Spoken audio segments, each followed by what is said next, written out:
जिसमें हम लोग पढ़ने वाले हैं मैग्नेटिक इफेक्ट के बारे में। तो मैग्नेटिक इफेक्ट एक्चुअल में होता क्या है, आप लोगों को अच्छे से मालूम है कि मैग्नेटिक फील्ड क्या चीज़ होती है।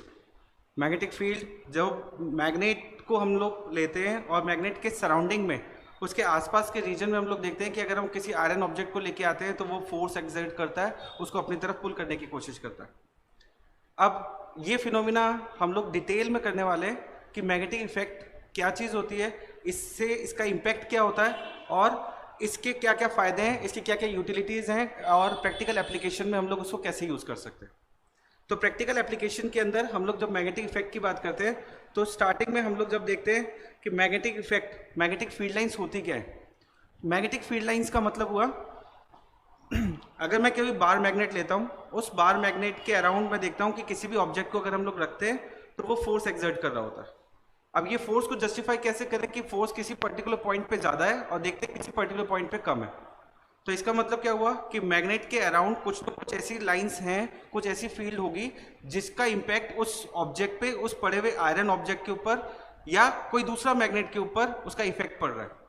जैसे जैसे मैं बार मैग्नेट से उसको दूर लेके चला जाऊंगा, उस ऑब्जेक्ट को, सपोज मैं उस आयरन ऑब्जेक्ट को दूर लेके जा रहा हूँ, जब मैं उस आयरन ऑब्जेक्ट को दूर लेके जाऊंगा तो क्या होगा कि उसका जो फोर्स होगा वो कम होता चला जाएगा और जैसे जैसे मैं उस मैग्नेट के उसके पास में लेके आऊँगा तो उसका जो इफेक्ट है, उसका जो फोर्स है वो ज़्यादा होता जाएगा। इसी को हम आगे चल के बोलेंगे कि मैग्नेटिक फील्ड इंटेंसिटी, कि कितना फोर्स अप्लाई कर रहा है वो मैग्नेट उस पर्टिकुलर रीजन पे, जिसे हम लोग नाम देंगे मैग्नेटिक फील्ड इंटेंसिटी। तो सबसे पहले बिल्कुल बेसिक से स्टार्ट करते हैं कि मैग्नेटिक फील्ड है क्या और मैग्नेटिक फील्ड लाइंस क्या है और मैग्नेटिक इफेक्ट होता क्या है। तो आप लोगों ने देखा होगा कि अगर मैं सपोज कोई आयरन फिलिंग्स लूँ, अगर मैं आयरन फिलिंग लेता हूँ, आयरन फिलिंग मतलब आयरन का पाउडर मैंने लिया, उस आयरन के पाउडर को अगर मैं मैग्नेट के अराउंड स्प्रेड कर दूँ तो कुछ पैटर्न आपको कुछ ऐसा देखने को मिलेगा जैसे इमेज के अंदर आपको देखने को मिल रहा है। तो आपको देखने को मिल रहा है कि ये देखो, ये आपका मैग्नेट रखा हुआ है और उस मैग्नेट के सराउंडिंग में वो आयरन फिलिंग्स कुछ ऐसा शेप नज़र आ रहा होगा। ये जो ऐसा शेप बना तो इसका मतलब क्या हुआ कि इसके सराउंडिंग में जो फोर्स ऑफ अट्रैक्शन है वो कहीं किसी रीजन में कम और किसी रीजन में कहीं ज़्यादा नज़र आ रहा है। नहीं तो वो आयरन फिलिंग्स अपने आप को क्या करती, अट्रैक्ट कर लेती, उस पर्टिकुलर रीजन पे ऐसे स्प्रेड नहीं कर रही होती अगर वो फोर्स किसी एक पर्टिकुलर लोकेशन पे ही होता। इससे एक चीज़ और समझ में आती है कि आयरन का जो पोल है, एक साइड नॉर्थ पोल और दूसरे साइड हम लोग बोलते हैं साउथ पोल। ये जो पोलर साइड वाला रीजन है, यहाँ पे जो सबसे ज़्यादा देखो क्राउडिंग नज़र आ रही है इस आयरन फिलिंग के। इसका मतलब यहाँ पे स्ट्रेंथ ऑफ मैग्नेटिक फील्ड सबसे ज़्यादा होनी चाहिए, तभी आयरन फिलिंग्स को उसने अपनी तरफ अट्रैक्ट कर लिया। और देखो ये वाला पार्ट खाली हो गया और ये वाले पार्ट के अंदर ये आयरन फिलिंग्स ज़्यादा नज़र आ रही है। तो इसी को अगर मैं बार मैग्नेट के फॉर्म में देखूँ तो बार मैग्नेट के अंदर हम लोगों को कैसे नज़र आएगा।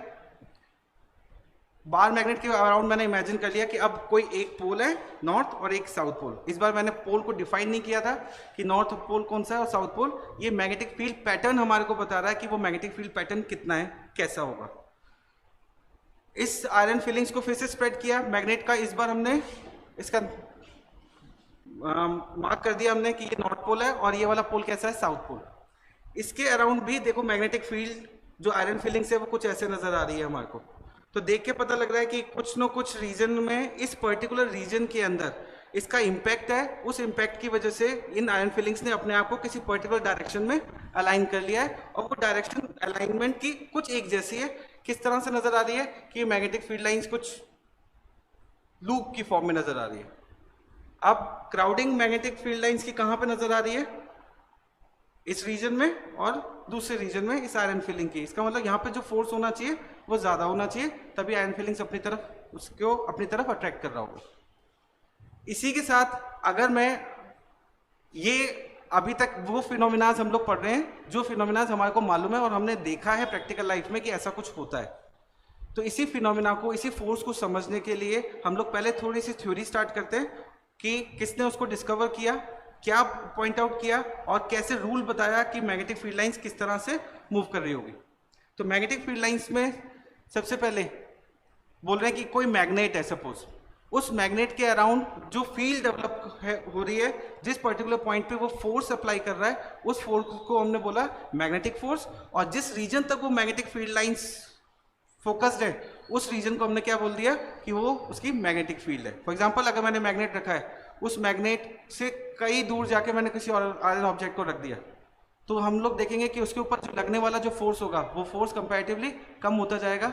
जैसे जैसे मैं उस आयरन मैग्नेट के पास में लेके आऊँगा तो वो फोर्स कैसे कैसे धीरे धीरे करके बढ़ना शुरू हो जाएगा। तो इसका मतलब उसका कुछ ना कुछ रीजन, कुछ स्पेसिफिक एरिया डिफाइंड है जहां तक वो अपना इम्पैक्ट लगा सकती है, और यहाँ पे वो इम्पैक्ट किस फॉर्म में लगा रही है, फोर्स की फॉर्म में। इस फोर्स को हम लोगों ने कैसे समझेंगे? सबसे पहले हम लोग देखते हैं कि 1802 में इसके बारे में पहले से पता लग गया था कि करंट और मैग्नेटिक फील्ड लाइंस के बीच में कुछ ना कुछ रिलेशन है, जिस रिलेशन को हम लोग इस वीडियो में आगे डिटेल में करेंगे। फिर उसके बाद ये डिस्कवरी वहाँ पे एक बार रुक गई, ये न्यूज़पेपर में आके एक जर्नल के अंदर आके रुक गया। फिर ऑर्स्टेड ने 1820 में, मतलब ये जो गैप देखो कितना गैप है, 1820 में उसको फिर से इन्वेस्टिगेट किया, और इन्वेस्टिगेशन में उसने देखा कि एक्चुअल में रिलेशन है, और कुछ रूल्स उसने डिफाइन किए कि वो मैग्नेटिक फील्ड लाइंस कैसे और किस डायरेक्शन में होगी। आप इसको अपने घर में बैठ के भी देख सकते हो कि मैग्नेटिक फील्ड लाइंस एक्चुअल में क्या चीज़ है। तो मैग्नेटिक फील्ड लाइंस, अगर मैं सपोज कोई बार मैग्नेट ले लूं और उस बार मैग्नेट के अराउंड किसी मैग्नेटिक कंपास को लेके मूव कर रहा हूं, तो आप देखोगे कि अगर मैग्नेट को मैं हटा दूं और फिर देखता हूं, तो आपको मालूम है कि अर्थ का ज्योग्राफिक साउथ मैग्नेट के नॉर्थ को अट्रैक्ट कर रहा होगा। आप क्या कर सकते हैं कि एक बार मैग्नेट लें और उस बार मैग्नेट को एक थ्रेड से, एक पतली सी थ्रेड से उसको बीच में से टाई कर दें और उसको हैंग कर दें। जैसे ही आप उसको रोटेट करेंगे, जब वो रोटेट होना स्टार्ट हो जाएगा, तो देखेंगे कि वो जब रुकेगा तो किसी एक पर्टिकुलर डायरेक्शन में रुकेगा। आप वापस से इस एक्सपेरिमेंट को दोबारा करो, कई बार करोगे, बार बार उसका जो पोल होगा वो किसी एक पर्टिकुलर डायरेक्शन को लोकेट कर रहा होगा। तो इसका मतलब क्या हुआ कि अर्थ की जो मैग्नेटिक फील्ड है वो उसी डायरेक्शन में क्यों रुक रहा है? क्योंकि मैग्नेट का जो नॉर्थ है वो हमेशा किसको अट्रैक्ट करता है? साउथ पोल को। तो अर्थ का साउथ पोल की तरफ वो अपने आप को अलाइन कर रहा होगा। तो मैग्नेटिक नॉर्थ ज्योग्राफिक, मतलब अर्थ का जो साउथ पोल होगा उसकी तरफ अपने आप को अलाइन करेगा, क्योंकि अर्थ भी कैसे बिहेव करती है? एक बार मैग्नेट की तरह बिहेव करती है, जिसके अंदर एक पोल नॉर्थ और दूसरी पोल साउथ है। इस डायग्राम से हमारे को एक चीज समझ में आती है कि अगर मैं इस बार मैग्नेट के अराउंड अगर कंपास को मूव कर रहा हूं, तो अब मैग्नेटिक फील्ड लाइंस अर्थ की मैग्नेटिक फील्ड लाइंस नहीं है, अब उसके अलावा और भी मैग्नेटिक फील्ड लाइंस हैं जो इस मैग्नेट की हैं। अगर मैं इसी कंपास को इसके अराउंड सराउंडिंग में मूव कर रहा हूं, तो आप देखोगे कि मैग्नेटिक नीडल कंटिन्यूस मूव करती जाएगी, और रोटेट करने पर मैग्नेटिक फील्ड लाइंस की जो नीडल है, जो मैग्नेटिक कंपास है, वो मैग्नेटिक कंपास की डायरेक्शन कंटिन्यूस मूव होती चली जाएगी। तो अब एक पैटर्न बनाने के लिए आपके लिए बहुत आसान रहेगा कि ये मैग्नेटिक फील्ड लाइंस इसके अराउंड जरूर, इसके अराउंड कुछ लाइंस हैं जिस लाइंस की पर्टिकुलर कोई ना कोई डायरेक्शन जरूर है।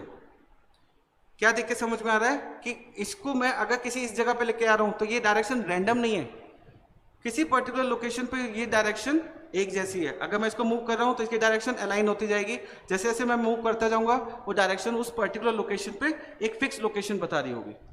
तो जब इसका मतलब इसके अराउंड क्या चीज है? कुछ ना कुछ ऐसी फील्ड है जिसको पैटर्न हम लोग बना सकते हैं, जैसे कि हम लोग इस डायग्राम में देख रहे हैं। नॉर्थ और साउथ पोल, हमने एक बार मैग्नेट लिया, उस बार मैग्नेट के अराउंड, अभी मुझे मालूम नहीं है कि ये मैग्नेटिक फील्ड लाइंस कुछ ऐसे निकल रही होंगी।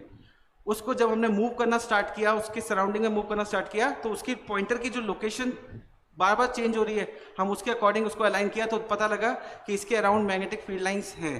ऐसा चीज हमारे को आयरन फिलिंग्स के टाइम पे भी समझ में आई थी कि मैग्नेटिक फील्ड लाइंस होती हैं, उसके अराउंड कुछ ना कुछ लाइंस हैं जिस लाइंस को कंपास ने भी जस्टिफाई किया कि ऐसा होता है। अब जब हमने उसको उस कंपास के मोशन के अकॉर्डिंग उसको मूव करा और देखा, तो पता लगा हमारे को कि ये फील्ड लाइंस एक पोल से निकल के दूसरे पोल की तरफ जा रही है।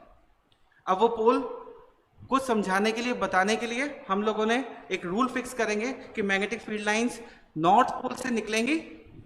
हमने एक स्मूथ कर्व्स डिजाइन किया इस कंपास की हेल्प से, और बताया कि ये जो स्मूथ कर्व होगा वो स्मूथ कर्व किसी पर्टिकुलर डायरेक्शन से किसी पर्टिकुलर डायरेक्शन तक जा रहा है। नॉर्थ पोल, यहाँ पे हम लोग बोल रहे हैं कि पोलैरिटी का हमने रूल फिक्स किया कि नॉर्थ पोल से ये मैग्नेटिक फील्ड लाइंस निकल रही होंगी और साउथ पोल की तरफ ये मैग्नेटिक फील्ड लाइंस एंटर हो रही होंगी।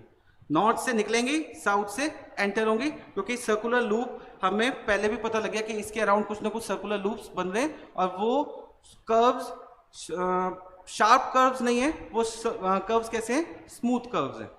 बिल्कुल सेम वैसे ही अर्थ के जब हम लोग बात करते हैं तो अर्थ पे भी मैग्नेटिक फील्ड लाइंस कुछ इस तरह से मैग्नेटिक फील्ड लाइंस हम लोगों को पता है कि अर्थ का पोल नॉर्थ और एक साउथ पोल है, तो जरूर इसमें से भी मैग्नेटिक फील्ड लाइंस एक साइड से निकल रही होंगी और दूसरी साइड में एंटर हो रही होंगी। तो बार मैग्नेट और अर्थ की जो मैग्नेटिक फील्ड लाइंस एक जैसी हैं, उनकी इंटेंसिटी की बात नहीं कर रहा मैं कि कितना फोर्स का इंपैक्ट है। मैग्नेटिक फील्ड लाइंस अर्थ की बहुत स्ट्रॉन्ग मैग्नेटिक फील्ड लाइंस होती हैं। इन मैग्नेटिक फील्ड लाइंस के कई सारे फिनोमिनाज हैं, जिस फिनोमिनाज को आप एरोला बॉयलिस के नाम से भी जानते हैं। आपने देखा होगा पोल्स के साइड में, ऑस्ट्रेलिया साइड में जो नॉर्थ पोल वाले जो रीजन्स होते हैं वहाँ पे जो फील्ड लाइंस होती है बहुत स्ट्रांग होती है। तो सन के अंदर होने वाले जो ब्लास्ट हैं, ब्लास्ट का मतलब सन के अंदर जो एनर्जी प्रोड्यूस हो रही है वो एनर्जी किसके से प्रोड्यूस हो रही है, न्यूक्लियर फ्यूजन रिएक्शन से। उसमें हाइड्रोजन के आइसोटोप्स आपस में एक दूसरे से कंबाइंड होते हैं। आइसोटोप्स आपको मालूम होगा क्या होता है। हाइड्रोजन के जब आइसोटोप्स आपस में एक दूसरे से जब कंबाइंड होते हैं तो large amount of energy release करते हैं। तो अर्थ के अंदर भी ये हाइड्रोजन, आप अगर हाइड्रोजन गैस के सामने अगर आप मैचस्टिक को लेके आते हैं तो वो पॉपिंग साउंड सुनाई देता है आपको। तो इसका मतलब ये गैस कंबस्टिबल तो है ही, पर एक्सप्लोजन के साथ ये बर्न होती है। तो हाइड्रोजन के आइसोटोप सन के अंदर बहुत सारे हैं, जब ये कंबाइंड हो रहे होते हैं तो large amount of energy release करते हैं, और ये large amount of energy source है सन की एनर्जी का। तो वहां पे होने वाले जो एक्सप्लोजन्स हैं वो एक्सप्लोजन्स इतने ज़्यादा स्ट्रांग होते हैं कि अगर अर्थ और सन के बीच में वैक्यूम नहीं होता तो हमारे को वो आज वो यहाँ पे बैठ के भी सुनाई दे रहे होते हैं। वो इतने स्ट्रांग एक्सप्लोजन्स हैं। इन एक्सप्लोजन के साथ जब कार्बन पार्टिकल्स एटमॉस्फेयर की सराउंडिंग में आता है तो वो सन की इतनी तेज फोर्स से, वेलोसिटी से जब वो निकलता है सन से बाहर एक्सप्लोजन हो रहा है, तो उसका मतलब बहुत ज़्यादा ही वेलोसिटी है उन पार्टिकल्स की। तो अनबर्न्ड कार्बन पार्टिकल्स एंटर हो जाते हैं अर्थ की ग्रेविटेशनल फील्ड में, और अर्थ की ग्रेविटेशनल फील्ड में वो अनबर्न्ड पार्टिकल्स पोलर साइड के अंदर एंटर होके रोटेट होना स्टार्ट हो जाते हैं। तो आप देखेंगे कि इस पर्टिकुलर रीजन में जो स्काई नज़र आता है वो कलरफुल नज़र आता है। ये कलरफुल स्काई लोग दूर दूर तक से जाते हैं इस चीज़ को देखने के लिए, इस अर्थ नेचुरल फिनोमेना को देखने के लिए। इसे हम लोग बोलते हैं एरोला बॉयलिस। आप नेट पे इसको सर्च कर सकते हो कि एरोला बॉयलिस क्या चीज़ है, और इसका एक वीडियो भी मैंने बनाया है। अगर आप उसको डिटेल में देखना चाहो तो आप उसको डिटेल में भी देख सकते हो। अब properties of magnetic field lines, अब हमने ये सारे कंक्लूजन्स जो पढ़े वो उन कंक्लूजन्स को एक एक करके हम लोग नोट डाउन करते हैं, और वही हमारी प्रॉपर्टीज होंगी कि मैग्नेटिक फील्ड लाइंस क्या होती है। मैग्नेटिक फील्ड लाइंस, सबसे पहले हमने बोला मैग्नेटिक फील्ड लाइंस क्या है, कि मैग्नेटिक फील्ड लाइंस का मतलब हुआ जिसका रूल हमने सेट किया कि एक बार मैग्नेट, उस बार मैग्नेट के को हमने मार्क किया नॉर्थ और साउथ पोल, और एक डायरेक्शन लोकेट कर दी, एक डायरेक्शन फिक्स कर दी कि मैग्नेटिक फील्ड लाइंस इसके अराउंड नॉर्थ से साउथ की तरफ एंटर हो रही होंगी, नॉर्थ से साउथ की तरफ ये मैग्नेटिक फील्ड लाइंस जा रही होंगी। तो इसकी जो डायरेक्शन है, तो magnetic field lines outside a bar magnet, magnetic field lines, साथ साथ नोट करते रहना, magnetic field lines outside a bar magnet, a bar magnet is from north to south। अब नॉर्थ टू साउथ, बाहर की तरफ magnetic field lines north to south है, और अंदर की तरफ यहां से आप ये मैग्नेटिक फील्ड लाइंस यहां से स्टार्ट हुई। अब वो मैग्नेटिक फील्ड लाइंस कहां जाएंगी, साउथ की तरफ, और साउथ में मैग्नेट के अंदर वाला पार्ट हुआ, साउथ से नॉर्थ मैग्नेटिक फील्ड लाइंस होंगी। मतलब ये क्लोज लूप फॉर्म करती हैं।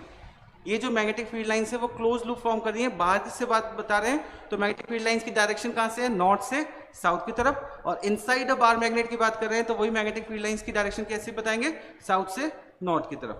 तो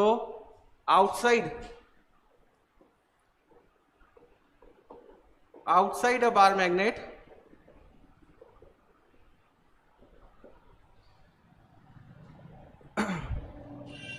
inside a bar magnet, inside a bar magnet magnetic field lines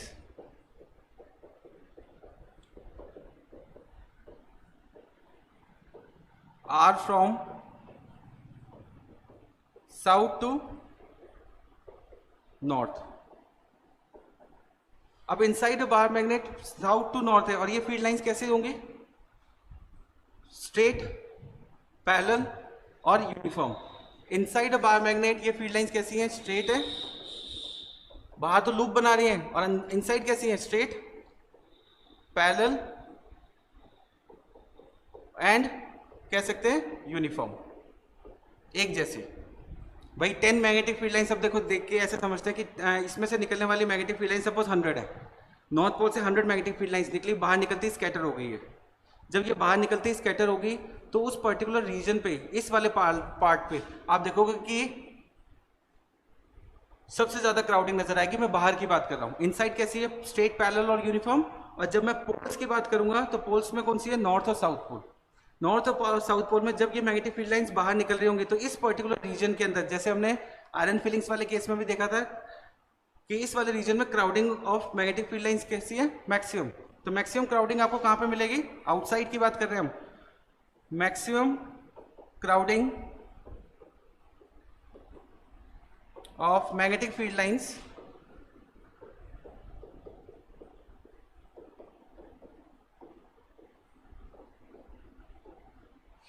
are at poles, poles पे नजर आएंगी। मैक्सिमम फील्ड लाइंस क्राउडिंग कहां पे नजर आएगी?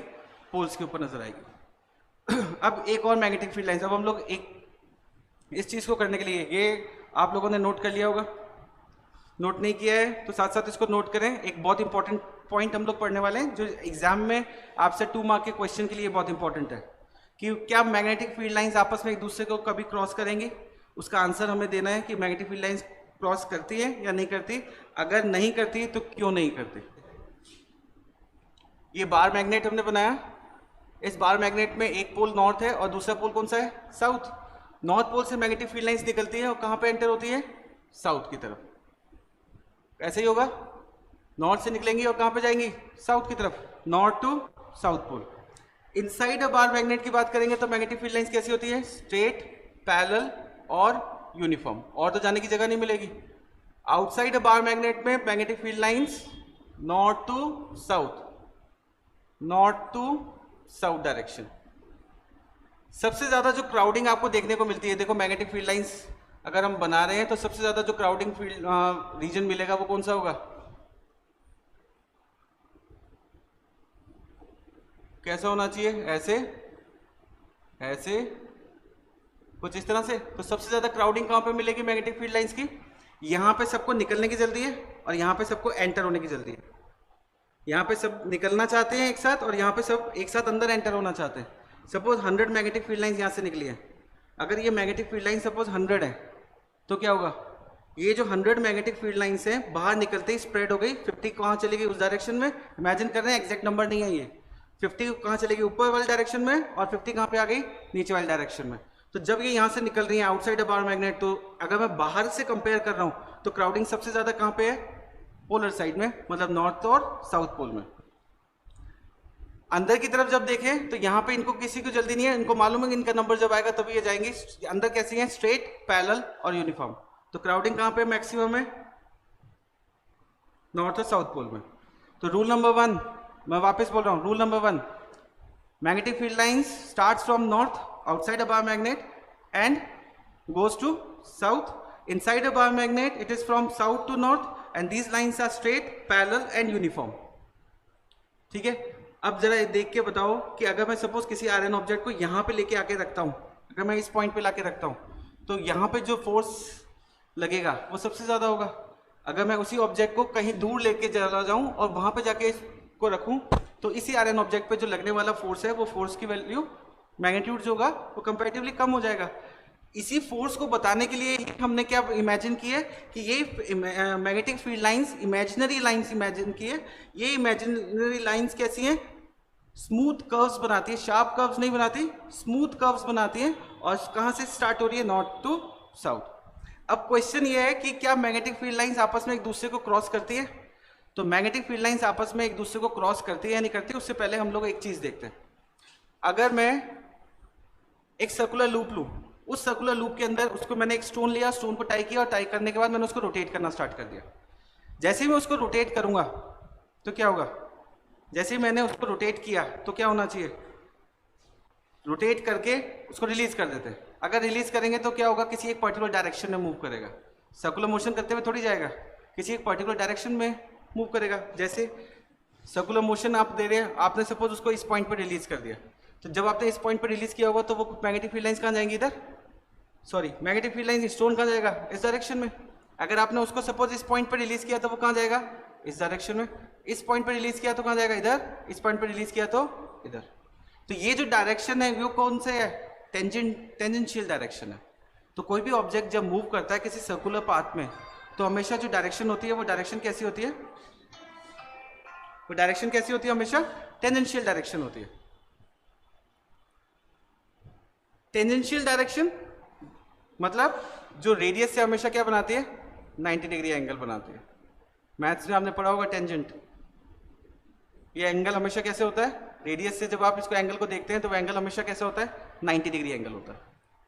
अब इस 90 डिग्री एंगल जब मैंने उसको ऐसे रिलीज किया, तो मान लेते हैं सपोज ये मैग्नेटिक फील्ड लाइंस ऐसे जा रही है, ये मैग्नेटिक फील्ड लाइन जा रही है। तो अगर मुझे इस पॉइंट पे उसकी लोकेशन देखनी है कि अगर मैं इस पॉइंट पे उसको फ्री कर दूं, किसी फोर्स से वो उधर नहीं जा रही, मैं इसको फ्री कर दूं, तो ये कहाँ जानी चाहिए, इसके टेंजेंशियल डायरेक्शन में। और वो टेंजेंशियल डायरेक्शन कैसी होगी, ऐसे।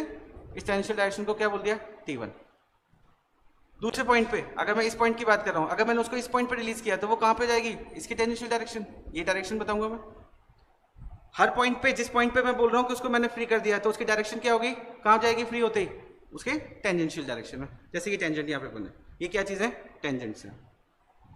सोच के देखें, अगर मैं बोल रहा हूँ कि दो मैग्नेटिक फील्ड लाइंस आपस में सपोज मान लेते हैं कि क्रॉस कर रही होती, अगर दो मैग्नेटिक फील्ड लाइंस क्रॉस कर रही है, तो मैंने पहले मैग्नेटिक फील्ड लाइंस को बोल दिया है, इसको मैं बोल देता हूँ फर्स्ट, और इस पॉइंट पे जो मैग्नेटिक फील्ड लाइंस है उसको बोल देता हूँ 2 सेकेंड। ये दो मैग्नेटिक फील्ड लाइंस आपस में क्रॉस कर रही है।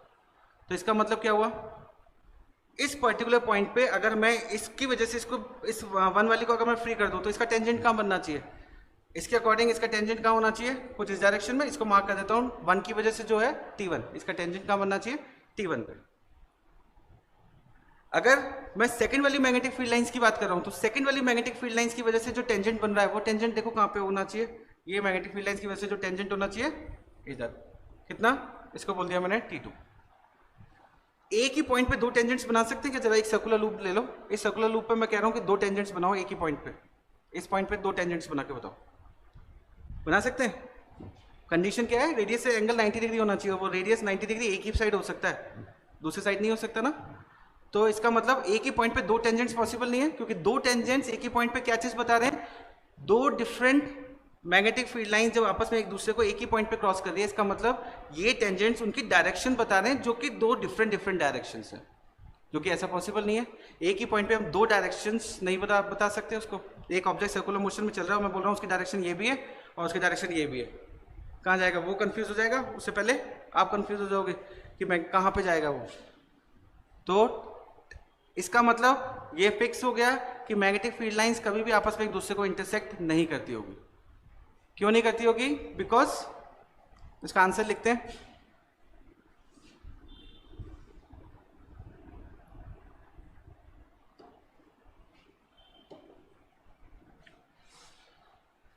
Fourth point, magnetic field lines do not intersect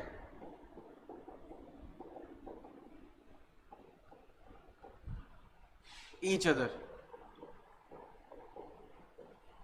because, क्या बताएंगे, because at the point of intersection, साथ साथ नोट करना, because at the point of intersection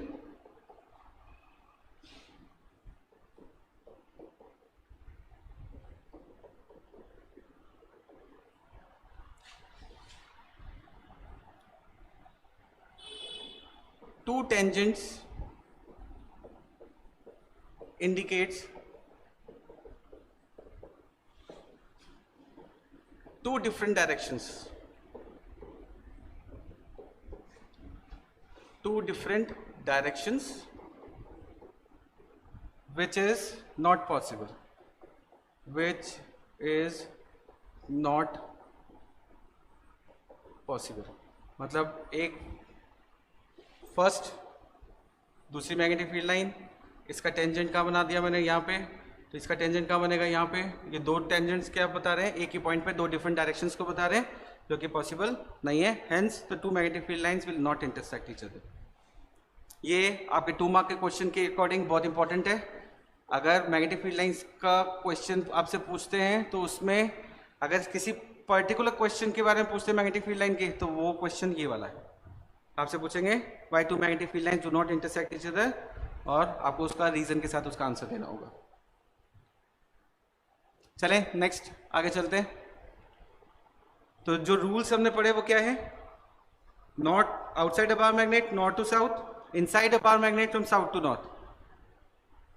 ठीक है. सेकंड रूल एक ही में दोनों बता दिए मैंने, फ्रॉम नॉर्थ टू साउथ और inside a bar magnet from south to north.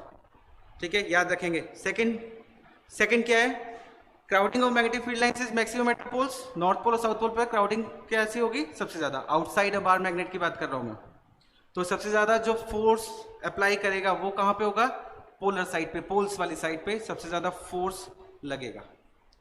दूसरी चीज next, two magnetic field lines do not intersect each other. कभी भी मैग्नेटिक फील्ड लाइंस आपस में एक दूसरे को इंटरसेक्ट नहीं करती. उसके पीछे reason, because you will have to draw two tangents at the same point which is not indicating two different directions which is not possible. चलते हैं next.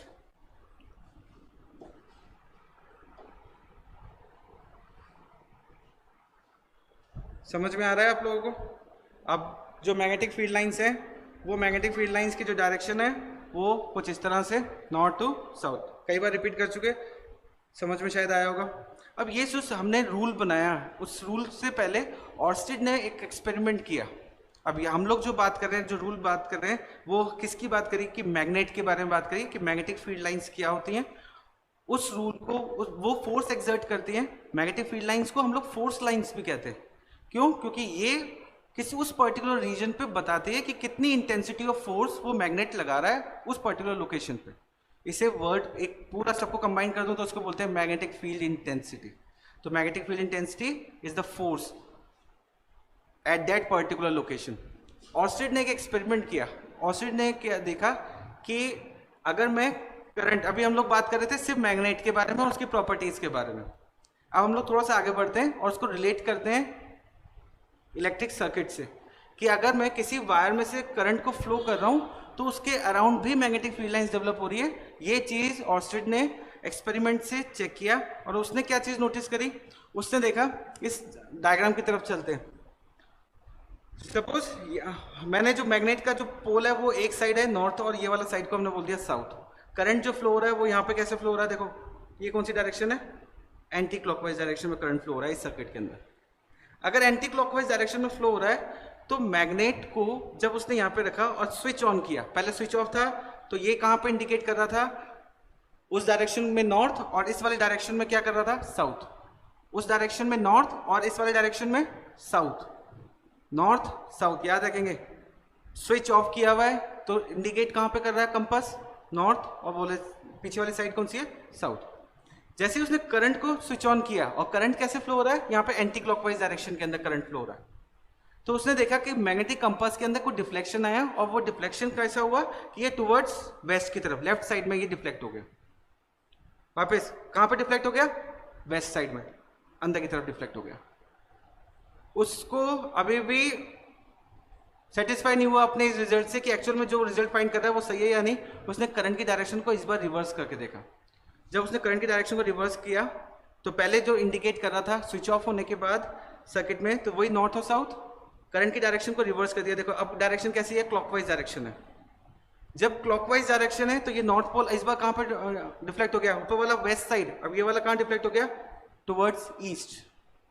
East west north south, east west north south. तो ये किस direction में deflect हो गया, east side. अब ये बात कैसे बताए वो, ये बात कैसे समझाए कि ये जो डायरेक्शन है ये एक्चुअल में कौन सी डायरेक्शन है और इसी डायरेक्शन में ही क्यों डिफ्लेक्ट हो रहा है ये. तो कुछ रूल्स बनाए गए, कुछ रूल बनाया गया, जिसमें से एक रूल होता है एम्पियर स्विमिंग रूल कहते हैं हम इसको।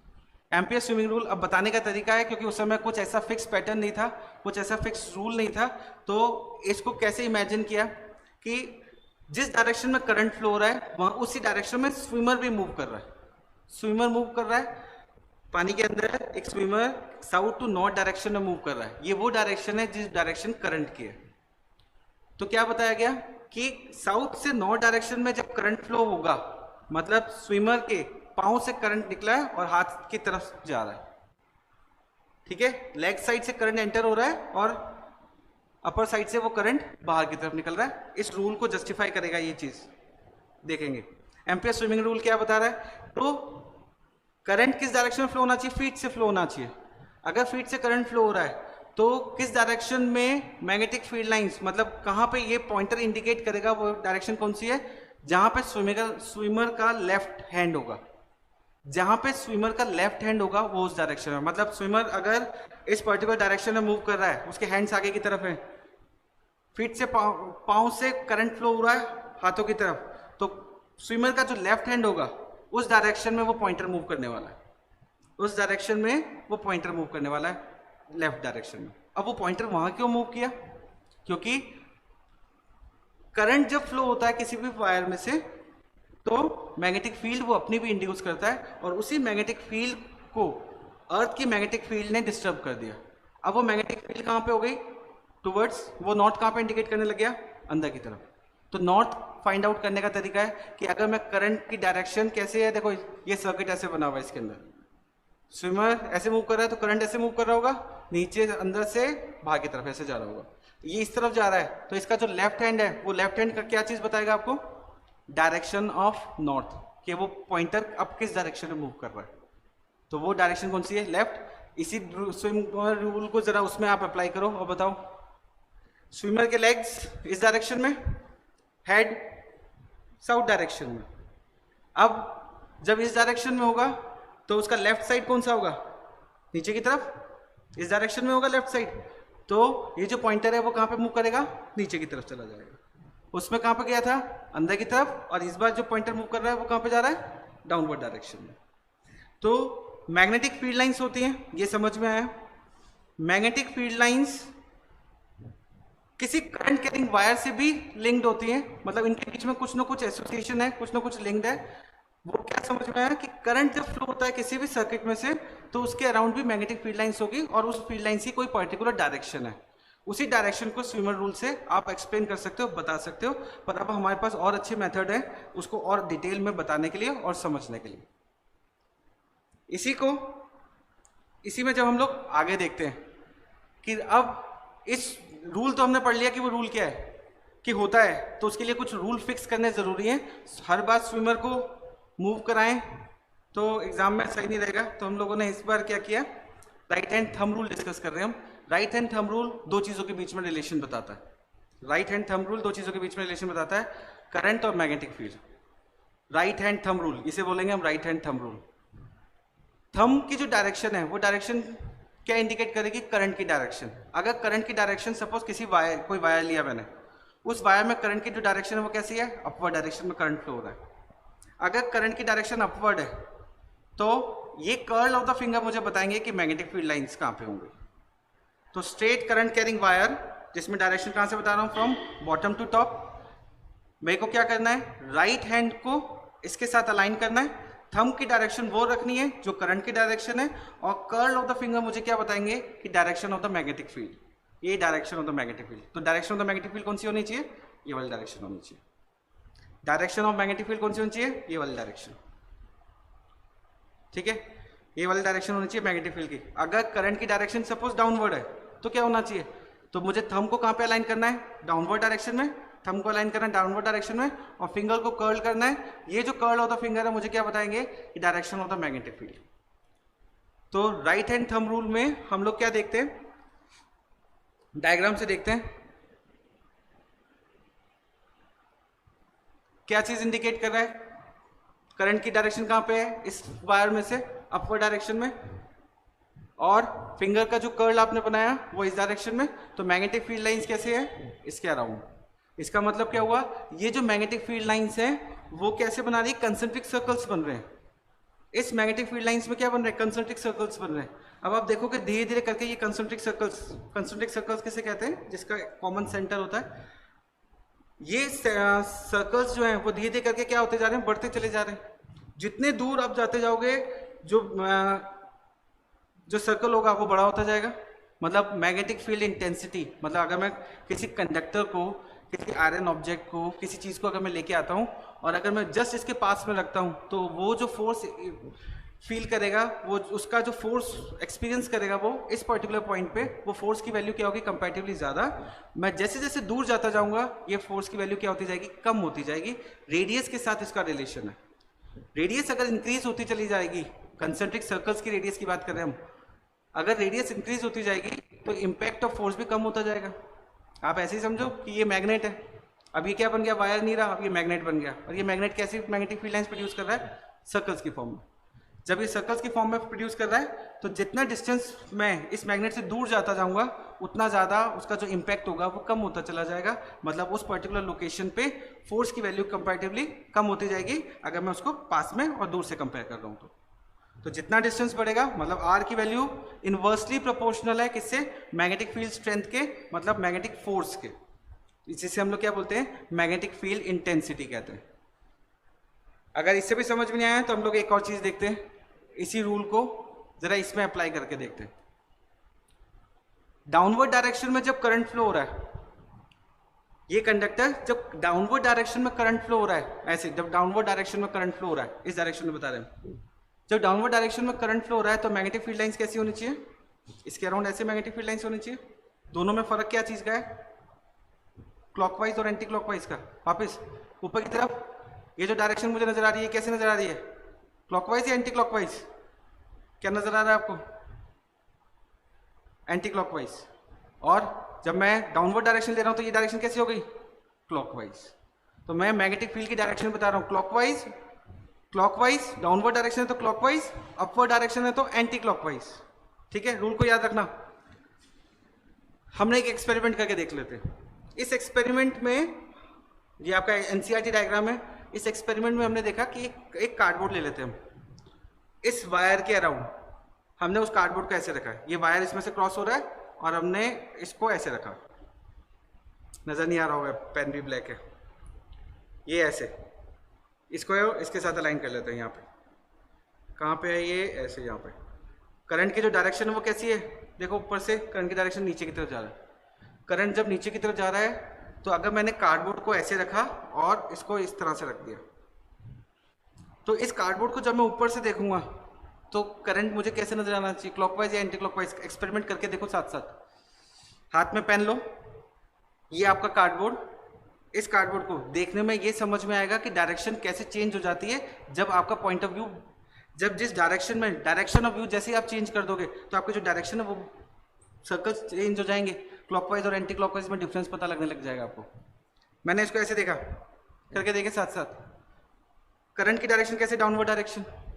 जब करंट डाउनवर्ड डायरेक्शन में तो मैग्नेटिक फील्ड कैसी होनी चाहिए, रूल के अकॉर्डिंग ऐसे, ऊपर से ऐसे कर्ल बन रहा होगा, ऐसे बन रहा होगा। ये कर्ल मुझे कैसे नजर आ रहा है, ऊपर से देखा क्लॉकवाइज, ऊपर से यहाँ से देख रहा हूँ क्लॉकवाइज। अगर मैं आपकी तरफ से देख रहा हूँ, मैं देखो अपना इसको कंटिन्यूस मूव कर रहा हूँ उसी डायरेक्शन में, मैं अगर आपकी तरफ से देख रहा हूँ तो आपको क्या नजर आ रहा है, आपकी तरफ से मैं देख रहा हूँ तो नजर आ रहा है मुझे क्लॉकवाइज। अगर मैं इसको बैक साइड से देखूं, बैक साइड से देखूं, अपने हाथ से देखेंगे तो जल्दी समझ में आएगा। बैक साइड से देखूं तो ये कैसे नजर आ रहा है, एंटी क्लॉकवाइज, मुझे एंटी क्लॉकवाइज नजर आ रहा है। मैंने बैक साइड से देख रहा हूं, आप करके देखो बैक साइड से कैसे नजर आ रहा है। वापस क्लॉकवाइज, अगर मैं इसको ऐसे बोल रहा हूं, इसको मैंने ऐसे रख दिया क्लॉकवाइज, क्लॉकवाइज। और अगर मैं आपकी तरफ से देख रहा हूं तो कैसे नजर आ रहा है, एक साइड से आपको क्लॉकवाइज नजर आ रहा होगा और एक साइड से एंटी क्लॉकवाइज नजर आ रहा होगा। मैं को यहां से दिख रहा है तो मैं को नजर आ रहा है क्लॉकवाइज, तो आपको दिख रहा होगा एंटी क्लॉकवाइज। इसी डायरेक्शन को आप बदल के देखते हैं तो अब डायरेक्शन बदल गई। तो ऊपर से और नीचे से जब भी आप मैग्नेटिक फील्ड लाइंस बताएंगे कि वो क्लॉकवाइज है या एंटी क्लॉकवाइज, ये जरूर स्पेसिफाई करेंगे कि किस डायरेक्शन में आप देख रहे हैं, किस डायरेक्शन से आप बता रहे हैं। ऊपर से देख के बता रहे हैं, नीचे से देख के बता रहे हैं, नहीं तो आंसर में वेरिएशंस आ सकते हैं। समझ में आया? तो ये कार्डबोर्ड के ऊपर देखने से क्या नजर आ रहा है कि ऊपर से देख रहे हैं तो ये करंट कैसे फ्लो हो रहा है, इन क्लॉकवाइज डायरेक्शन। नीचे से देखेंगे तो कैसे नजर आ रहा है, एंटी क्लॉकवाइज डायरेक्शन। प्रैक्टिकल करके देखना तो जल्दी समझ में आएगा। चलते हैं next, magnetic field due to a current through a circular loop. भाई अभी हमारे पास जो वायर था वो वायर कैसा था, एक स्ट्रेट वायर था। इस स्ट्रेट वायर के अराउंड हमने मैग्नेटिक फील्ड बताई कि कंसंट्रिक सर्कल्स बन रहे थे। अगर मैं इसी वायर को एक लूप बना देता हूँ, मतलब करंट कैरिंग वायर है ये सर्कुलर वायर, और इस सर्कुलर वायर को मैंने एक सर्कल, एक स्ट्रेट वायर, उस स्ट्रेट वायर को मैंने सर्कल बना दिया और सर्कल बना के उसमें से करंट फ्लो हो रहा है, तो वो करंट जरूर या तो क्लॉकवाइज डायरेक्शन में फ्लो हो रहा होगा या फिर एंटी क्लॉकवाइज डायरेक्शन में। तो मैग्नेटिक फील्ड कैसे होगी? तो मुझे एक बात का याद रखना है, ये जो राइट हैंड थंब रूल है ये सिर्फ ऐसा नहीं है कि आप थंब से ही बताएंगे कि डायरेक्शन ऑफ करंट। इन दोनों में रिलेशन चेक करो कि ये थंब और ये जो फिंगर्स हैं, इन फिंगर्स के बीच में एंगल कितना है, 90 डिग्री। 90 डिग्री है ना? तो ये जो मैग्नेटिक फील्ड लाइंस बना रहे हो आप, हर पॉइंट पे इसको चेक करोगे। सिर्फ इस वाले साइड से अगर मैं चेक करूँगी, देखो ये डायरेक्शन कैसी है, ये वाली, ये इससे एंगल कितना बना रही है, 90 डिग्री। वापस ये ऐसे, इसको मैंने ऐसे बनाया, ये एंगल कितना है, 90। ये लूप बनाया, फिर ये एंगल कितना होगा इससे, 90। ये एंगल कितना है, 90। क्योंकि मुझे पता है सर्कुलर लूप बन रहा है, सर्कुलर लूप में जो डायरेक्शन बताऊंगा अगर मैं किसी भी पॉइंट की, वो कैसी होगी, टेंजेंशियल डायरेक्शन। और टेंजेंट हमेशा कैसे होगा, ये सेंटर है इसका जिसको मैंने एक्सटेंड कर दिया, तो ये इससे हमेशा जो एंगल बनाएगा वो कितना होगा, 90। ये एक टेंजेंट है, ये जो सर्कुलर लूप बनाया आपने ये बना दो, इसको टेंजेंट बना दो। ये टेंजेंट इसके साथ एंगल कितना बनाएगा, 90 डिग्री बनाता है हमेशा टेंजेंट। तो ये रूल फिक्स कर लेते हैं कि दोनों के बीच में, मैं चाहे मैग्नेटिक फील्ड लाइंस की बात करूंगा या फिर करंट की बात करूंगा, मैं दोनों में से किसी को भी बता सकता हूं जिसमें मुझे कन्वीनियंट हो। फॉर एग्जाम्पल अगर सपोज करंट फ्लो हो रहा है सर्कुलर पाथ में, ये डायरेक्शन मैंने जो बनाई वो डायरेक्शन है कैसी, एंटी क्लॉकवाइज। अगर ये एंटी क्लॉकवाइज डायरेक्शन में करंट फ्लो हो रहा है तो मैग्नेटिक फील्ड कैसी होनी चाहिए? तो मुझे क्या करना है इस बार, कन्वीनियंट क्या है, थंब को ले जाना तो नहीं है, कन्वीनियंट क्या चीज़ है, फिंगर्स। तो फिंगर को मैंने उस डायरेक्शन में अलाइन कर लिया, तो मुझे पता लग गया कि मैग्नेटिक फील्ड लाइंस कहाँ पे होगी, बाहर की तरफ। मैंने रूल उल्टा कर दिया, चेंज कर दिया। वापस अभी मैं बोल रहा था मैग्नेटिक फील्ड लाइंस कौन इंडिकेट करेगा, कर्ल ऑफ द फिंगर, और थंब क्या इंडिकेट करेगा, डायरेक्शन ऑफ करंट। यही कहा था। अब हम लोग उल्टा बोल रहे हैं, अब हमारी कन्वीनियंस के अकॉर्डिंग हम लोग देखेंगे। और वो कन्वीनियंस क्या है अभी, कि जब कोई वायर में से जो कि सर्कुलर है, उस सर्कुलर वायर में से जब करंट फ्लो होगा, ये curl of the finger, circular direction में जब करंट फ्लो होगा, तो जो मैग्नेटिक फील्ड लाइन मैं थंब से भी बता सकता हूँ, तो वो मैग्नेटिक फील्ड लाइन कैसे निकलेगी, बाहर की तरफ, आपकी तरफ आती है। अगर मैंने कैसे बनाया, करंट कैसे बता रहा हूँ, एंटी क्लॉकवाइज डायरेक्शन में, एंटी क्लॉकवाइज डायरेक्शन में, एंटी क्लॉकवाइज डायरेक्शन में, तो मैग्नेटिक फील्ड लाइंस की डायरेक्शन कौन सी है, आपकी।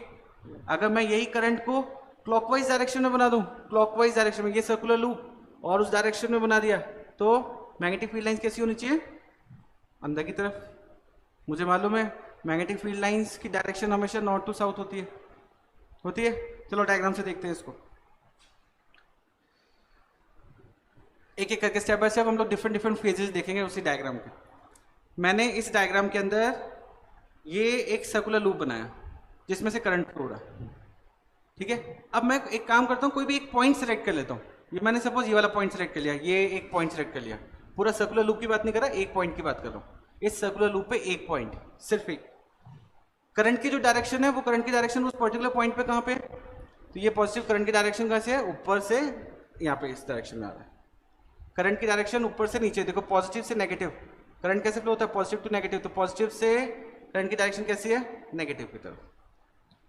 जब करंट की डायरेक्शन पॉजिटिव से नेगेटिव है, मैंने एक पॉइंट सेलेक्ट किया, तो मुझे क्या करना है, डायरेक्शन ऑफ करंट, और मुझे अलाइन कर देना है उसको, और वो डायरेक्शन मुझे क्या बताएगी, direction of the magnetic field. अगर करंट की डायरेक्शन लेफ्ट से राइट है तो भी डायरेक्शन कैसी होगी, कंसेंट्रिक सर्कल्स, पर वो सर्कल्स घूम जाएंगे। तो करंट की जो डायरेक्शन है, अगर मैं सर्कुलर लूप के अराउंड देखूं तो कुछ मैग्नेटिक फील्ड लाइंस ऐसे बननी चाहिए। इस डायग्राम के अकॉर्डिंग अगर मैं देखूं, करंट की डायरेक्शन, कोई भी डायरेक्शन ले लेते हैं हम करंट की, तो उसके अराउंड जो मैग्नेटिक फील्ड लाइंस है वो कुछ ऐसे बननी चाहिए, एक जैसी बननी चाहिए।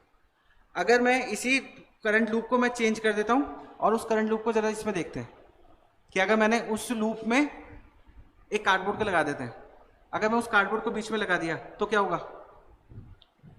तो जहां से जिस पॉइंट पे मैं एक पॉइंट की बात कर रहा हूं, मैं सिर्फ इसी पॉइंट की बात कर रहा हूं, करंट किस डायरेक्शन में जा रहा है? ऊपर की तरफ। जब करंट इस पॉइंट पे ऊपर की तरफ जा रहा है तो इसके अराउंड जो मैग्नेटिक फील्ड होनी चाहिए वो कैसी होनी चाहिए? ऐसे बनने चाहिए। यही करंट फ्लो के कहां पे है? इस पर्टिकुलर पॉइंट को सिलेक्ट किया मैंने इस बार। पहले एक पॉइंट यहां लिया था, अब एक पॉइंट मैंने उसके जस्ट अपोजिट डायरेक्शन में ले लिया, डायग्रामेटिकली अपोजिट एंड्स में ले लिया मैंने दूसरा पॉइंट। उसमें कैसी होनी चाहिए? अब करंट कहां पे जा रहा है? नीचे की तरफ। तो यहाँ पे जो डायरेक्शन है वो कैसी है? क्लॉकवाइज। और इस वाले में देखें तो डायरेक्शन है वो कैसी है? Anti clockwise. ये वाले डायरेक्शन में क्लॉकवाइज और इस वाले में एंटी क्लॉकवाइज। तो आप अपने बुक के अंदर देखना कि ये जो डायरेक्शन है, अब देखो ये दोनों आपस में एक दूसरे को कैंसिल आउट कर रही होंगी। इनकी जो डायरेक्शन है देखो, ये दोनों डायरेक्शन, ये करंट कहाँ गया? ऊपर की तरफ। यहाँ पे ये भी करंट मैग्नेटिक फील्ड लाइंस कहाँ पे जा रही है? ऊपर। यहाँ पे भी मैग्नेटिक फील्ड लाइंस कहाँ जा रही है? ऊपर। ये दोनों पॉइंट को अगर सेलेक्ट करके देखते हैं तो इसी रूल को थोड़ा सा और डिटेल में करते हैं तो कैसे होना चाहिए? कुछ इस तरह से नजर आना चाहिए। ये जो मैग्नेटिक फील्ड लाइंस है वो कैसी होंगी? देखो सर्कुलर लूप में अब की बार हमने करंट कैरिंग सर्कुलर लूप को ऐसे रख लिया। पहले हमने सर्कल रखा था, फिर हमने उसको 3D में देखा, अब हम लोग देख रहे हैं इस सर्कुलर लूप को हमने ऐसे रखा हुआ। करंट की जो डायरेक्शन है वो किसी पर्टिकुलर डायरेक्शन में करंट फ्लो हो रहा है। मैग्नेटिक फील्ड कैसे बताऊं? तो मैग्नेटिक फील्ड बताने के लिए क्या करना है कि करंट की डायरेक्शन देखो कैसे है, इस लूप के अकॉर्डिंग बना रहा हूँ। करंट की डायरेक्शन कैसे? इस तरह से मूव कर रहा है करंट। दोनों में से कोई भी ले सकता हूँ मैं। करंट की डायरेक्शन कैसे है? कर्ल ऑफ द फिंगर से बता रहे हैं हम। तो कैसे बना रहा हूँ मैं इसको? ऐसे।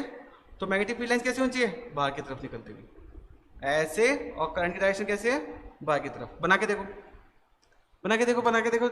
जब तक आप प्रैक्टिस नहीं करेंगे तब तक आपको समझ में सब कुछ आ रहा होगा, पर जब क्वेश्चन आएगा तो कंफ्यूजन होने के चांसेस बढ़ जाएंगे।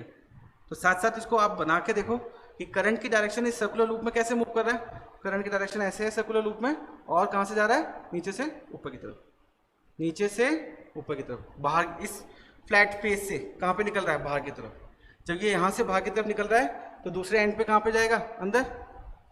इसी लूप को जब मैं ऊपर से देख रहा हूँ तो मैग्नेटिक फील्ड लाइंस कहाँ पे बताऊंगा कि करंट की डायरेक्शन, सपोज इस लूप के अंदर एक सर्कुलर लूप है, करंट की डायरेक्शन कैसे है? ऐसे करंट फ्लो हो रहा है, इसके अकॉर्डिंग ऐसे फ्लो हो रहा है। तो करंट की डायरेक्शन कैसे है? एक सर्कुलर लूप में या तो क्लॉकवाइज या तो एंटी क्लॉकवाइज। आप ऊपर से देख रहे होंगे तो डायरेक्शन अलग नजर आएगी, अंदर से देख रहे होंगे तो डायरेक्शन, नीचे से देखेंगे तो डायरेक्शन अलग नजर आएगी। डायरेक्शन बदल जाती है बेटा। एक बात का ध्यान रखेंगे, करंट की डायरेक्शन को आप जब बता रहे हैं मैग्नेटिक फील्ड फाइंड करने के लिए, तो आपको एक चीज़ का ध्यान रखना है कि आप उसकी लोकेशन स्पेसिफाई करो कि किस पर्टिकुलर पॉइंट पे देखने पर आप उसकी डायरेक्शन बता रहे हो कि मैग्नेटिक फील्ड की डायरेक्शन ये है। मेरी बात समझ में आई? मैग्नेटिक फील्ड की डायरेक्शन क्या है? तो मैग्नेटिक फील्ड की डायरेक्शन आप ऊपर से देख रहे होंगे तो अलग होगी, आप बोलोगे बाहर आ रही है। नीचे से देखोगे कहोगे अंदर जा रही है। बताने का तरीका चेंज हो गया ना। ऊपर से देख रहे हो तो बता रहे हो कि बाहर की तरफ, आउट ऑफ द पेपर, और जब नीचे से बता रहे हो तो इनसाइड द पेपर। तो एग्जामिनर क्या करेगा? क्रॉस कर देगा। अगर आपको उन्होंने स्पेसिफाई नहीं किया हुआ कि किस पॉइंट से आपको चेक करना है, किस पॉइंट से आपको देखना है, तब तक आपको खुद मेंशन करना होगा कि अगर हम टॉप से देख रहे हैं तो magnetic field lines is out of the paper, और नीचे देख रहे हैं तो magnetic field lines inside the paper. ठीक है, ये बात बिल्कुल अच्छे से याद रखेंगे, बहुत इंपॉर्टेंट रूल है। और आपको इस रूल को आता या नहीं एग्जामिनर चेक करेंगे आपके एग्जाम में। अब इस रूल के अकॉर्डिंग हम लोग डिसाइड कर देते हैं इतना कंफ्यूजन कैसे हो, तो हमने एक चीज़ फिक्स कर देते हैं, और वो चीज़ फिक्स कैसे हुई? उसी डायरेक्शन से।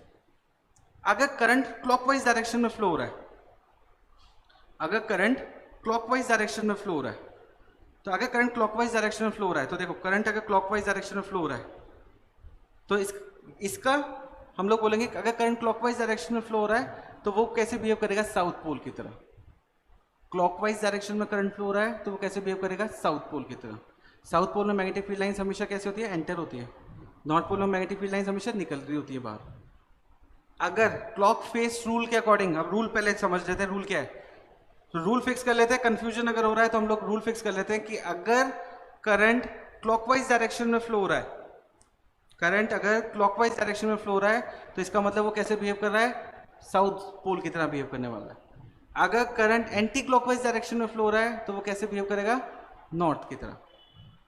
क्लियर, समझ में आया? अब इस रूल को हम लोग अप्लाई करेंगे क्योंकि जब हम लोग रूल को अप्लाई करेंगे तो हमें पता लगेगा कि एक्चुअल में सोलोनॉइड कैसे वर्क करता है। इसका जो नेक्स्ट टॉपिक है हमारा वो है सोलोनॉइड, और सोलोनॉइड मोस्ट इंपॉर्टेंट टॉपिक है आपके इस चैप्टर के लिए।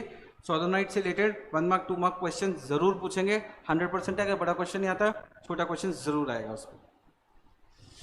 तो रूल एक बार रिपीट करते हैं वापस। रूल क्या है? If the current is flowing in a clockwise direction, clockwise तो इसका मतलब वो पोल कौन सा है? साउथ।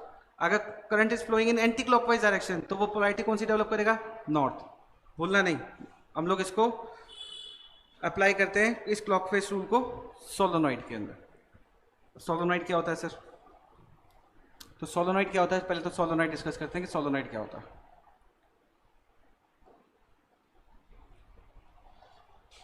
भाई हमें क्या पता लगा पहले मैग्नेट के बारे में, उसकी फील्ड लाइंस होती हैं, वो फोर्स लगा रहा है, इसका मतलब कुछ ना कुछ इमेजिनरी लाइंस है।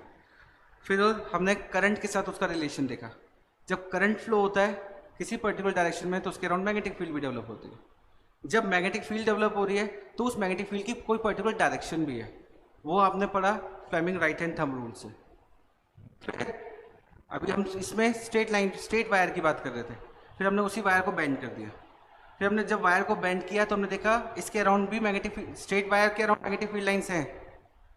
उसको टर्न कर दूँ, सर्कल बना दूँ, तो उसके अराउंड भी मैग्नेटिक फील्ड लाइंस होंगी, उसके अराउंड, सर्कल के अराउंड। अब इससे पहले वाले डायग्राम में जो आपने देखा। अब ऐसे एक नहीं कई सारे टर्न्स है। सोलोनॉइड क्या चीज होती है? सोलोनॉइड का मतलब हुआ कि मैंने एक सिलेंड्रिकल सरफेस लिया, इस सिलेंड्रिकल सरफेस के सेंटर में मैंने एक सॉफ्ट आयरन रख दिया, सॉफ्ट आयरन कोर रख दिया। रीजन बताऊंगा क्यों रखते हैं, क्या होता है सॉफ्ट आयरन कोर। अभी हम लोग इसको मार्क कर देते हैं। अब हमने क्या किया, इसके अराउंड हमने वायर को रैप करना स्टार्ट कर दिया। एक कॉपर वायर लिया, उस कॉपर वायर को इसके अराउंड रैप कर दिया।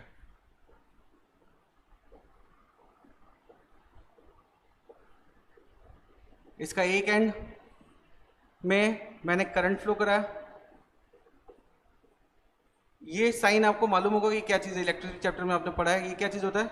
रियोस्टेट। और इसको हमने इस वायर से कनेक्ट कर दिया, वेरिएबल रेजिस्टेंस। ठीक है, आगे अब क्या है जरा देखिए। वापस मैंने एक सिलेंड्रिकल सरफेस लिया, उस सिलेंड्रिकल सरफेस के अराउंड मैंने कॉपर वाइंडिंग कर दी, कॉपर वायर को रैप कर दिया। 1 2 3 4 5 ऐसे करके कई सारे राउंड्स लिए, और मैंने उसको एक एंड इस साइड से आ रहा है और एक एंड इस साइड से आ रहा है। इस दोनों एंड को मैंने कनेक्ट कर दिया किसी ईएमएफ सोर्स से, मतलब करंट सोर्स से, जो कि बैटरी हो सकता है, सेल हो सकता है, बैटरी एलिमिनेटर हो सकता है, कुछ भी हो सकता है। अब इसमें से जो मैंने करंट को फ्लो कराना स्टार्ट किया था, वो करंट कैसे मूव करना स्टार्ट हुआ देखते जाना। मैंने वायर को रैप कैसे किया था, वायर लिया, वायर को रैप किया, 1 टर्न 2 टर्न 3 4, और एक एंड से दूसरे एंड पे आता जा रहा हूँ। तो इसको हम लोग क्या बोलेंगे? This is solenoid. ये क्या चीज़ है? जब number of wires, number of concentric circles की फॉर्म में, देखो एक ही सेंटर है सबका, पर ये सारे कैसे हैं? एक हेलिकल शेप बना रहे हैं। ये हेलिकल शेप बनाते हैं, समझते होंगे। ये 1 2 3 4 ऐसे नंबर ऑफ टर्न्स ले लिए। जब ये नंबर ऑफ टर्न्स को मैंने अब क्या किया, वायर के 2 एंड्स हैं, उन दोनों एंड्स को मैंने किससे कनेक्ट कर दिया? बैटरी या ईएमएफ सोर्स से, और रियोस्टेट लगा दिया। इसे क्या बोलते हैं? रियोस्टेट कहते हैं। रियोस्टेट का काम क्या होता है? Variable resistance. करंट की वैल्यू को अगर आपको वेरी करना है, ओम्स लॉ में, ओम्स लॉ के एक्सपेरिमेंट में आपने पढ़ा होगा, रेजिस्टेंस को आप चेंज कर रहे हैं। रियोस्टेट क्या होता है? Variable resistance. करंट की वैल्यू को आप चेंज कर सकते हैं इस रियोस्टेट की हेल्प से। बैटरी का पॉजिटिव टर्मिनल या नेगेटिव टर्मिनल। अब जरा देखो, करंट गया, ये करंट ऊपर से गया और ये नीचे से बाहर निकल के आया, गया बाहर। फिर तो आगे वाले एक सिलेंडर, ये सिलेंडर का शेप, ये वायर इसके अराउंड रैप। तो आपको आगे वाले फेस कैसे नजर आ रहे होंगे? ये ऐसे turn, second turn, third turn, और ये लास्ट वाला 4th टर्न। इस तरह से आपकी तरफ अगर करंट दिख रहा है आपको, वो नीचे की तरफ जा रहा है, तो आपके वाले फेस पे हमेशा इस वायर में नीचे की तरफ ही जाएगा। और पीछे से देखेंगे तो वो करंट कैसे जाएगा? ऊपर की तरफ। फिर वापस नीचे की तरफ, फिर पीछे से देखोगे तो ऊपर की तरफ। आपकी तरफ से नीचे की तरफ और पीछे से देखोगे तो ऊपर की तरफ। तो करंट फ्लो हो रहा है इसके अंदर। जब इसके अंदर करंट फ्लो हो रहा है तो ज़रा हमने क्लॉक फेस रूल पढ़ा था, वापस से एक बात देखते हैं, ध्यान से सुनना। करंट की जो डायरेक्शन है वो कैसे है, कुछ इस तरह से, देखो आपकी तरफ लेके चल रहा हूँ मैं। करंट की डायरेक्शन कैसे है, ये वायर में से करंट फ्लो हो रहा है, ये आपकी डायरेक्शन, आपकी तरफ आ रहा है ये करंट,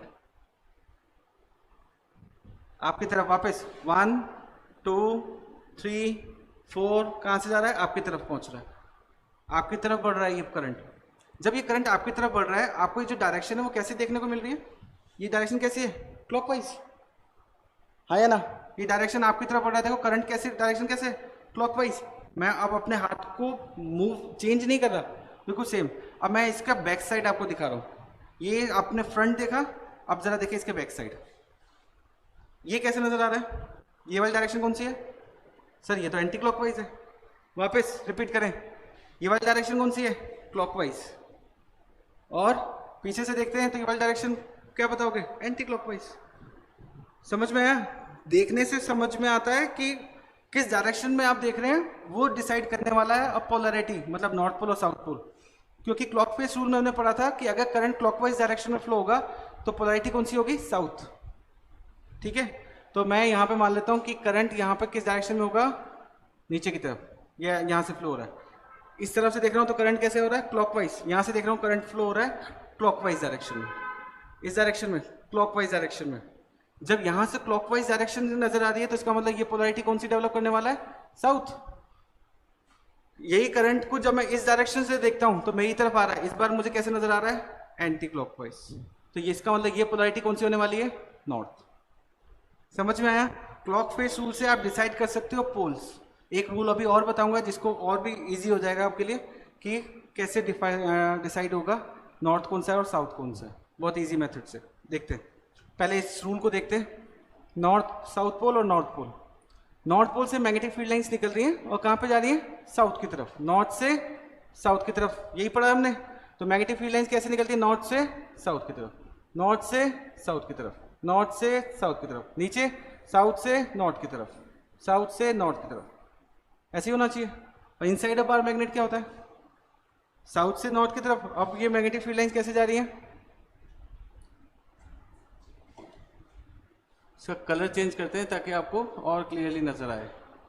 तो ये नॉर्थ टू साउथ, ये पोलैरिटी कौन सी थी, साउथ, ये पोलैरिटी कौन सी थी, नॉर्थ। अब इनसाइड अ बार मैग्नेट कहां से कहां होता है, साउथ टू नॉर्थ, तो ये होती है south to north, south to north, south to north, south to north. अंदर इनसाइड अ सोलोनाइड क्या क्या प्रॉपर्टी होगी, inside a solenoid, inside a solenoid field lines are, जो बार मैग्नेट के लिए लिखा था सेम वही का वही, स्ट्रेट होंगी, पैरेलल होंगी, और क्या बोल सकते हैं, यूनिफॉर्म होंगी, एक जैसी, स्कैटरिंग नहीं है बाहर की तरह, अंदर स्ट्रेट है। और आपस में हमें पता है ये मैग्नेटिक फील्ड लाइंस आपस में कभी एक दूसरे को क्रॉस भी नहीं करती हैं।